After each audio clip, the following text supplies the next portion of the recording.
আল্লাহ নেয়ামতের বর্ণনা করেন, শুকরিয়া করেন, কারণ আল্লাহ তাআলা আমাদের অনেককে ইয়াতিম বানায় নাই, আমাদেরকে ফরিয়াদি বানায় নাই। আমরা অনেকেই আছি, আমরা এখনো ইয়াতিম না। আমার আব্বা আম্মা এখনো বেঁচে আছে, আমাদের অনেকের আব্বা আম্মা বেঁচে আছে। ইয়াতিম মূলত ছোট অবস্থায় যদি বাবা মারা যায় তাকে আরবিতে ইয়াতিম বলে। তা আমরা অনেকেই তো ইয়াতিম না, আমরা অনেকেই তো অন্যের কাছে হাত পাতা লাগে না। তো আমরা ভালো আছি না? আমাদের দেখবেন যে প্রায় হিসাবটা হচ্ছে আমার কি নাই।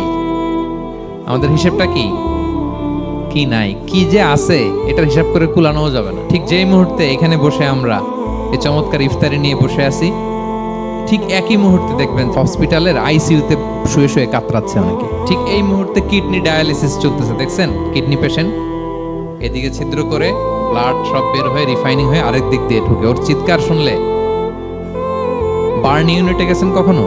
আগুনে পোড়া রোগী, আপনার তো অনেক কিছু নাই, আমার এটা নাই ওটা নাই, আল্লাহ এটা দিল না, এটা নিয়ে আসেন। আপনি বার্ন ইউনিটে একদিন যায়েন, তাহলে বুঝবেন যে আল্লাহ আপনার কত শান্তিতে রেখেছে। না খেয়ে কয় রাত কাটিয়েছি আমরা, বলেন তো?